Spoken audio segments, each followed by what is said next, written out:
आप सभी को मेरा नमस्कार और आप सभी का स्वागत है हमारे YouTube चैनल पर। दोस्तों, जैसा कि आप देख रहे हैं तो आज मैं अरुण जी गुप्ता के रूम आया हूं, जिन्होंने 3 बार इंटरव्यू और 5 बार मेंस के लिए अपीयर हुए। आज उनसे जानेंगे कि आपने क्या टाइम टेबल फॉलो किया है, क्या स्ट्रेटजी फॉलो किया है, किस प्रकार आप पढ़ते थे और आखिर आपका यूपीएससी में सिलेक्शन क्यों नहीं हुआ। तो इस वीडियो को स्किप मत करना और अभी तक आपने हमारे चैनल को सब्सक्राइब नहीं किया तो प्लीज़ पहले चैनल को सब्सक्राइब कर लें।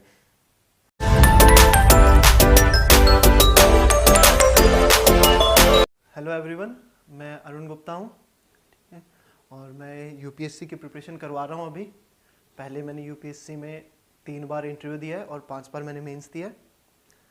आज आए हैं हमारे पास गोपाल जी, और आइए थोड़ा सा अपना रूम का टूर देता हूँ आप लोगों को। कम ऑन, आ जाइए गोपाल।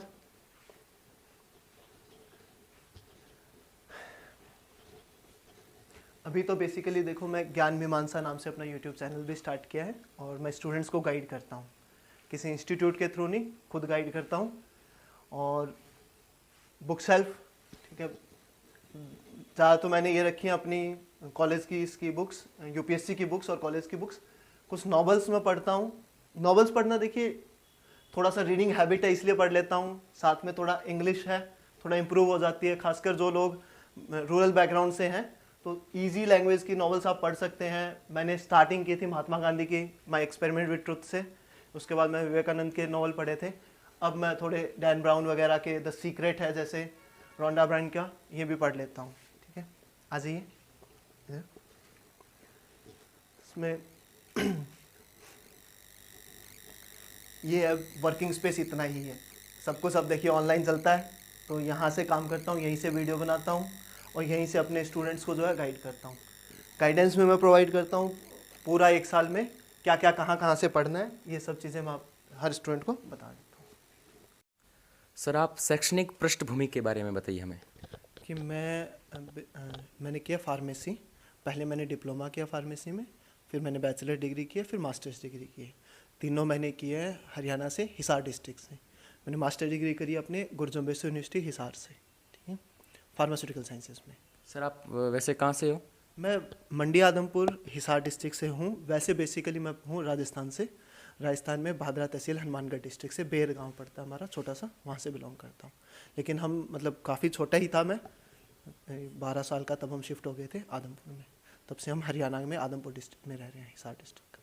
तो सर, आखिर आपने यूपीएससी को क्यों चूज़ किया? देखो, मैंने जब जॉब की थी बैंक के बाद, पहले मैं बैंक में जॉब की थी, फिर जब कस्टम में जॉब की थी तो मेरे जो सीनियर थे उन्होंने देखा कि हाँ आप लोग ये चीज़ें कर सकते हो। कस्टम में प्रमोशन कम थी, तो उनका ये कहना था कि अब खुद प्रिपेयर करके सीधा ही आप एसी बन जाओ, असिस्टेंट कमिश्नर बनते हैं जब हम आईआरएस के लिए अगर बनते हैं। तो उन्होंने बोला कि आप इस पे ही डायरेक्ट फोकस करो, और उन्होंने हमें काफ़ी सपोर्ट भी किया था। तो ये थोड़ा सा एक था कि टर्न चेंज हो गया। फार्मा से मैं फिर बैंक में गया, बैंक से मैं एसएससी के थ्रू कस्टम में गया, लेकिन घूमते फिरते फाइनली यूपीएससी तक पहुंच गए। तो सर, जैसा कि आपने बताया कि 3 बार इंटरव्यू के लिए फिर हुए, तो सर उस समय आपने क्या स्ट्रेटजी फॉलो की है और मॉर्निंग से लेकर लेट नाइट तक क्या टाइम टेबल फॉलो करते थे? तो पहले 2-3 अटैम्प्ट्स में तो समझ में भी नहीं आता था। देखो, हम शायद लेट शुरू किया या कोई गाइड करने वाले नहीं थे, तो प्रॉब्लम ये होती थी कि प्री के लिए पढ़ते थे 2 महीने, प्री के रिजल्ट तक वेट करते थे। प्री क्लियर नहीं हुआ तो थोड़े दिन उदास हो गए, आगे पढ़ने, नेक्स्ट ईयर फिर पढ़ लेंगे। प्री क्लियर हुआ सेकंड टाइम में तो मेंस के लिए 20-25 दिन 50 दिन पढ़े, मतलब ज़्यादा नहीं पढ़ पाए, तो फिर मेंस क्लियर नहीं हुआ। तो शुरुआत में 3 अटैम्प्ट में तो ज़्यादा कुछ नहीं समझ में आया। 4th अटैम्प्ट के बाद 3rd अटैम्प्ट में जब मेंस दिया तो उसके बाद फिक्स हो गया था भी मेंस तो इस बार भी क्लियर नहीं हो रहा। लेकिन तब एक चीज़ समझ में आ गई थी कि 2-2 महीने साल में 3 बार पढ़ के आप क्लियर नहीं कर सकते हो, आपको पूरे साल पढ़ना है। हाँ, ये ज़रूर है कि जब बाकी टाइम होता था, जब एग्ज़ाम थोड़ा दूर होता था तो 7-8 घंटे दिन में पढ़ते थे, और जब एग्ज़ाम थोड़ा पास हो जाता तो बढ़ा के 10-11 घंटे पढ़ते थे। ऐसा भी कभी कभी होता था कि मेंस, प्री और मेंस के बीच में 3 महीने मिलते हैं, तो उसमें मैक्सिमम टाइम हम ऐसा भी कर लेते थे कि 12 घंटे ऑन एन एवरेज पढ़ रहे हैं। सुबह 7-7:30 बजे मैं लाइब्रेरी निकल जाता था, रूम से निकल जाता 7 बजे, 7:30 मैक्सिमम, चाहे वो सैटरडे हो संडे हो कोई फ़र्क नहीं पड़ता।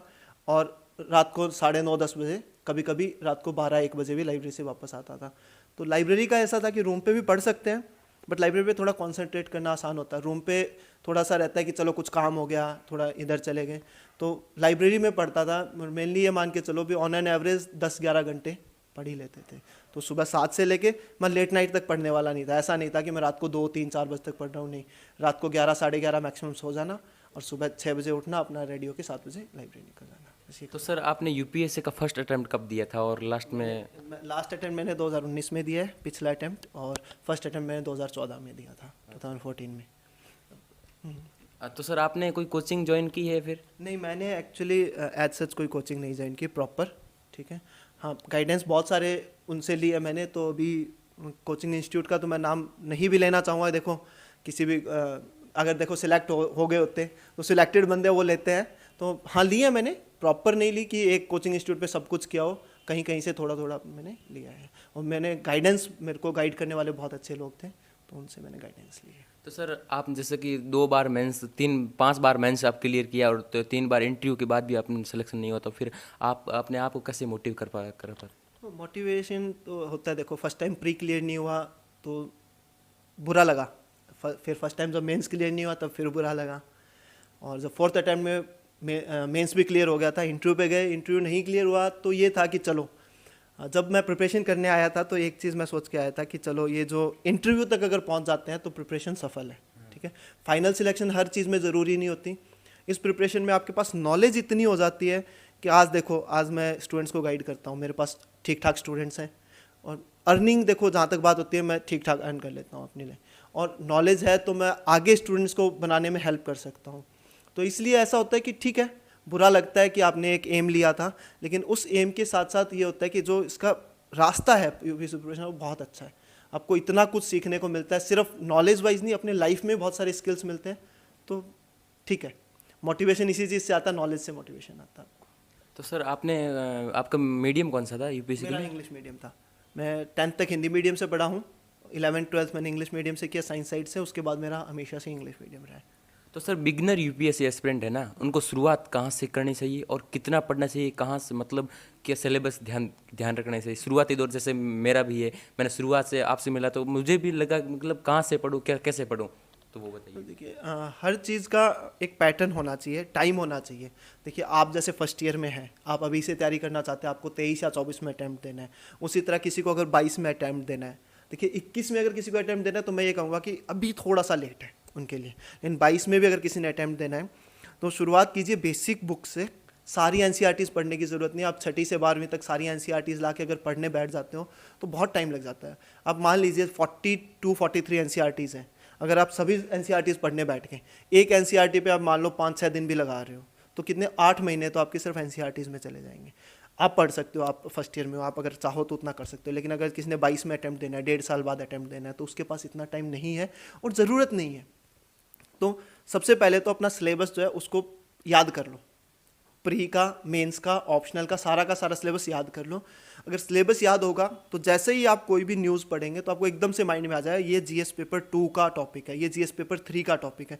तो वहाँ से क्या है, आपका माइंड काम करना शुरू हो जाएगा। प्रिपरेशन आंख बंद करके नहीं करनी। प्रिपरेशन सिर्फ याद रखने के लिए, रट्टा मारने के लिए, सिर्फ प्रिपरेशन के लिए नहीं करनी।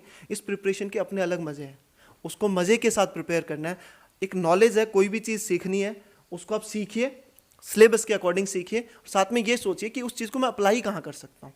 जब तक आप चीज़ सीखेंगे, उसको अप्लाई नहीं कर पाएंगे तो कोई फ़ायदा नहीं मिलने वाला आपको। तो सर आपके इंटरव्यू का एक्सपीरियंस कैसा रहा, और एक दो क्वेश्चन भी बताइए जो आपको इंटरव्यू में पूछे गए थे। और 3 इंटरव्यू दिए हैं, ठीक है। इंटरव्यू का एक्सपीरियंस बहुत अच्छा रहा, ठीक है। पीके जोशी सर थे पहले इंटरव्यू में, दूसरे इंटरव्यू में सुजाता मेहता मैम थी, तीसरे इंटरव्यू में मार्शल सर थे, एयर चीफ मार्शल थे।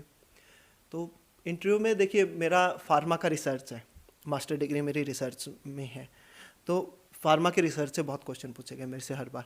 होता क्या है कि जो भी इंटरव्यूअर होते हैं उनको ज़्यादा आइडिया होता है जनरली, तो बहुत उसके होते हैं, ब्रॉड फील्ड से होते हैं।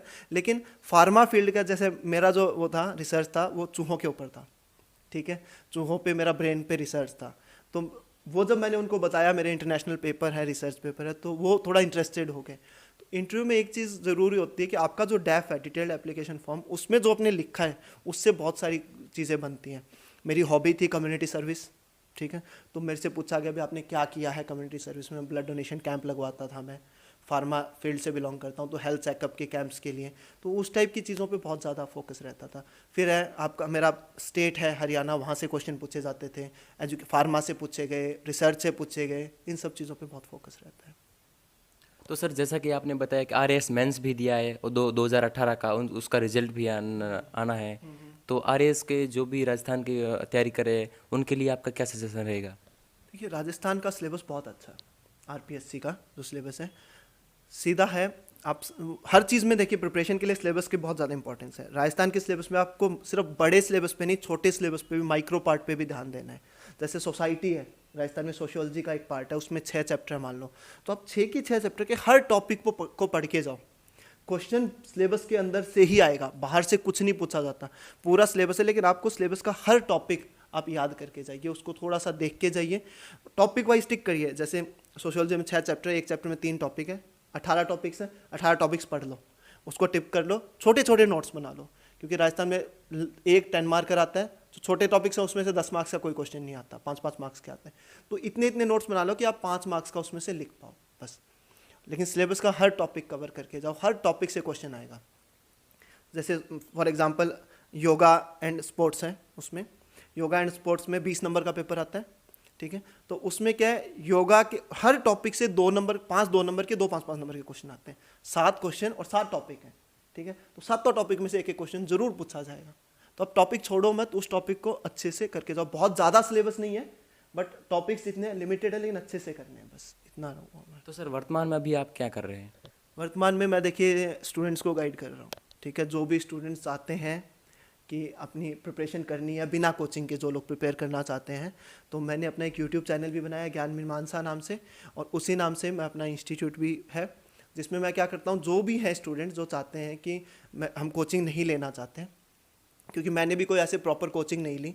आज के टाइम पे मटेरियल अवेलेबल है, तो आप मटेरियल जो भी पढ़ें, कैसे पढ़ना है, करंट अफेयर्स को उससे कैसे इंटीग्रेट करना है, आंसर कैसे लिखने हैं, प्री में कैसे गलतियाँ करते हैं, उन सब चीज़ों को मैं गाइड करता हूँ स्टूडेंट्स को। मेरे पास आते भी हैं और टेलीफोनिकली भी, ये सारी चीज़ें मैं भी कर रहा हूँ। तो मेरे पास अभी 27 स्टूडेंट्स हैं, अभी मैंने शुरू किए हुए 3 महीने ही हुए हैं, तो अभी और स्टूडेंट्स का। सर अब आपकी असफलता तो मैं नहीं कह सकता, मगर आपका यूपीएससी में फाइनल सिलेक्शन नहीं होने के क्या कारण हो सकते हैं? देखिए, कारण तो कहीं ना कहीं ऑप्शनल सब्जेक्ट रहा होगा, ठीक है, क्योंकि इंटरव्यू में अच्छे मार्क्स थे, उसमें कोई दिक्कत नहीं थी, जीएस में अच्छा था। ऑप्शनल में कभी कभी क्या होता है कि आप जब ऑप्शनल चूज़ करते हैं तो हो सकता है शायद आप तभी गलती कर देते हैं, ठीक है। ज्योग्राफी ऐसा नहीं है कि ज्योग्राफी पढ़ा नहीं या ज्योग्राफी समझ में नहीं आया, लेकिन ज्योग्राफी हो सकता है मेरे लिए नहीं था। लेकिन तभी जब भी आप शुरू करते हो कोई भी, तो तभी से बहुत सोच समझ के अपना ऑप्शनल लें, ठीक है। मैंने हो सकता है जल्दबाजी कर दी, लेकिन एक बार आपने अगर ऑप्शनल ले लिया तो उसके बाद चेंज करने का ऑप्शन नहीं होता आपके पास, क्योंकि अगर देखो शुरू में आप जल्दी प्रिपरेशन स्टार्ट करते हो तो फिर भी आप चेंज कर सकते हो। मैंने प्रिपरेशन लेट स्टार्ट की, मेरे पास ये ऑप्शन नहीं था कि मैं बीच का कोई गैप दे दूँ, गैप ईयर देने का मेरे पास था नहीं। तो और वो जो साइकिल होता है प्री मेंस इंटरव्यू, उसमें अगर आप फंस जाते हो तो ऑप्शनल चेंज नहीं कर पाते हो। तो शुरू में सोच लो, अगर आपको शुरू में लगा महीने भर पढ़ने के बाद भी नहीं हो रहा है, तो आप वहीं पे चेंज करने की कोशिश करो। तो मेरा जो एक कारण है, शायद ज्योग्राफी ऑप्शनल रहा होगा। तो सर जैसा कि आपने 3 बार इंटरव्यू दिया, तो उन ऑडियंस को बताइए क्या क्या गलती नहीं करनी चाहिए जो आपने की है। मैं देखिए इंटरव्यू में तो एज सच मैं ये बहुत नहीं कहूँगा कि कोई मैंने गलती की है, मगर इंटरव्यू में नहीं तो फिर मैं इंटरव्यू में ठीक थे हर बार मेरे को, बट मेरी जो मेन गलतियाँ थी वो ऑप्शनल सब्जेक्ट में रही है। फर्स्ट देखो, पहले 2 बार जब मैंने मेंस दिया तब तो मेरी तैयारी नहीं थी, ठीक है। थर्ड टाइम जब मैंने मेंस क्लियर किया तो जीएस में ठीक मार्क्स थे, ऑप्शनल में नहीं आए। फिर से मेंस क्लियर हुआ, जीएस में ठीक मार्क्स थे, फिर ऑप्शनल में नहीं आए, फाइनल में भी ऑप्शनल में नहीं आए।